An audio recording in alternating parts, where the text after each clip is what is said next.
Sa po është mbyllur kampionati ndërkombëtar i basketbollit 3x3, një kampionat që zati 4 ditë me spektakel, masivitet dhe shumë emocione. Dhe gjithçka shkoi në mënyrën më të mirë fal dyshës organizuese Roni Gjeçaj dhe Antonio Shabani, që i kam në këtë moment në interviste. Urime dyshja Gjeçaj Shabani për këtë spektakël që i dhurua qytetit të Shkodrës. Faleminderit Gaca dhe ty për transmitimin të këtij aktiviteti dhe komentimin për gjatë këtyre 4 ditëve. Edhe për ne është shumë kënaqësi që ky aktivitet i arriti qëllimit edhe pati edhe një mbështetje nga publiku shkodran deri në orët e vona të natës. Dhe shpresojmë të rikthehemi edhe me aktivitete edhe më të bukura vitin tjetër. Edhe shpresojmë që Shkodrës të shtohen kështu lloj aktivitetesh. Ky është viti 5 që ne bim Shkodër një aktivitet tillë, është viti 11 i organizimit që organizohet në township në qytete si Tirana, Durrësi e tjerë, por në Shkodër është viti 5, por është gjithmonë kënaqësi që me pas publik në Shkodran pjesë një aktiviteti tillë.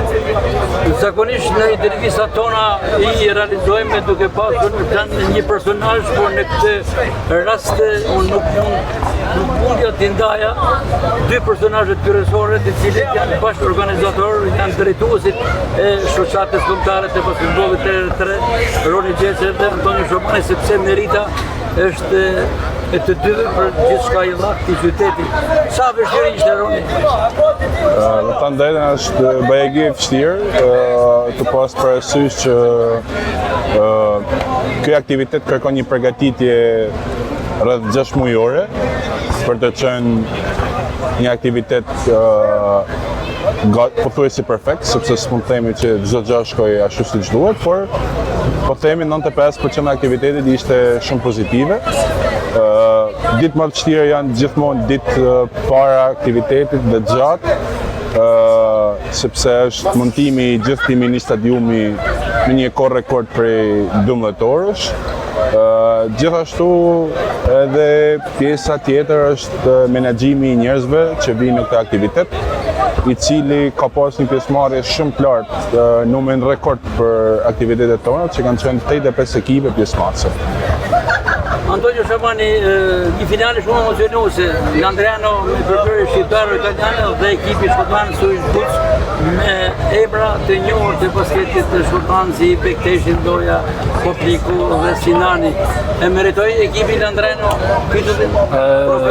Në bazë asaj që tregunin në fushë, meritoi plotësisht Landriano. Pavarësisht se ndeshjet grupeve kishin hub kundër një ekipit që ka konkurruar në kategorinë U18. Mendoj që aktiviteti ka arrit qëllimit, sepse qëllimi jon ka qenë që me kthy më tepër në lokal dhe kombëtar. Këtë vit kemi lejuar vetëm një pjesëmarrës për çdo ekip nga vendet e huaja, duke pas parasysh se interesi shqiptar është shumë i madh, por niveli i lojës në kombëtar, ne me nivelin e lojës ndërkombëtar në vendet e tjera ka akoma diferencë. Kjo është arsyeja që ne po kërkojmë me rrit nivelin ton. Në mënyrë që zhvillojmë edhe basketbollin ton, pse jo? Flasim pak për publikun, numër rekord 4 ditë, tribunat e mbushura plot, madje edhe gjyra tradicionale e pijasës së Shkodrës, të pedonale, se vërtetisht u ndalte për të shijuar teksa shëtisnin ishin edhe aktivitetin, sepse ndeshjet luheshin në qendrën e qytetit të Shkodrës. Me të thënë të drejtën, që vitin e kaluar ne kena kriju këto tribunat pak më të mëdha se vitet e tjera. Pak me dyshim me idenë që në qoftë se do mbusheshin apo jo, por duke pas parasysh interesimin e vjetshëm, ne si mjet e kemi dyfishuar kapacitetin e tribunave. Dhe siç e ke pa edhe ti dhe siç mund ta kemi pa edhe njerëzit gjatë transmetimit në Star Plus TV, që tribunat për rreth 6 orë me radhë kanë qenë mbushura plot për plot me njerëz, dhe gjithashtu ka pas edhe njerëz që kanë ndajnë në kamp për ta ndjek aktivitetin, dhe shpresojmë që vitin tjetër na dalin hapësira e sheshit për të shtuar kapacitetin e tribunave. Toni, 6 deri në 7 orë konkurrim nuk janë pak, jo vetëm për sportistët, por edhe tribunat që nuk lëvizin nga vendi, përpasues se pjesëmarrë të gjitha shtresave. të moshuar, prind, fëmijë, Pikërisht ky është qëllimi. Ndryshe për to. Pikërisht ky është qëllimi i aktivitetit. Aktiviteti është i hapur dhe shifet që ka interes dhe pëlqim nga gjitha moshat. Tu fillu qysh prej fëmijëve të vegjël që pëlqejnë sportin, deri në moshat e dyta dhe të treta, të cilët edhe nëse dalin për një shëtitje gjatë pjatës, kanë mundësi më nalë dhe me shiu sportin. Qytetarë Shkodran njihen që janë sportdashtë, gjitha sportet dhe e tregojnë mas mje vit për vit. Ta mbyllim me edicionin e arshëm, takon i 12-ti kombëtar dhe i 6-ti nëse realizohen Shkodra. Ta ketë fatin përsëri Shkodra? Në të thënë drejtën, besoj ne jena pak lokalista të dy, domethënë tek pjesa e organizimeve dhe kena dëshirë me e bën Shkodrën, sepse është qytet që e përkrah sportin. Dhe kena edhe ne dëshirë me kanë mes njerëzve tonë që njohim dhe nuk i njohim. Dhe falë edhe mbështetjes së Bashkisë Shkodër që e ka mbështetur këtë aktivitet si sponsori dhe mbështetësi kryesor i këtij aktivitetit. Shpresojmë bashkëpunimin edhe për vitin e ardhshëm, dhe shpresojmë që të bëjmë diçka aktivitet europian kualifikues për vitin e ardhshëm.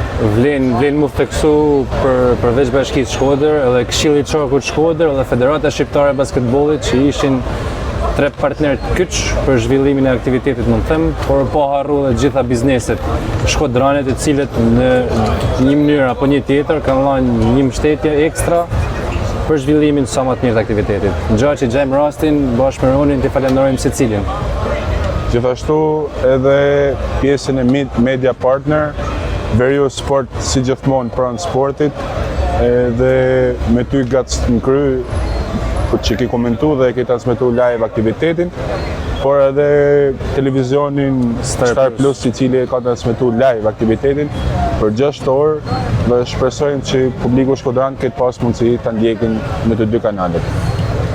Tu pra të nderuar shikuesi, vjen edhe fundi i këtij kampionati ndërkombëtar të basketbollit 3x3 që për 4 ditë të radhë kemi qenë së bashku duke përcjell emocionet e kësaj gare kaq interesante që u ndoq me shumë interes nga tifozëria shkodrane.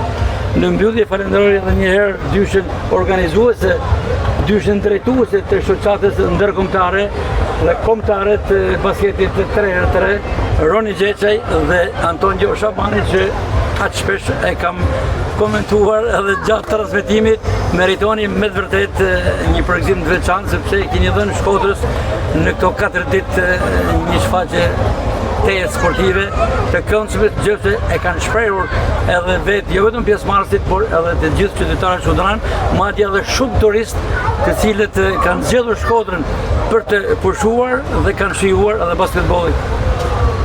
Faleminderit edhe ty Gac për gjithë shkak. Roni, Faleminderit Gac për transmetimin. Faleminderit. Faleminderit. Nga unë Gaspar Marku, natën.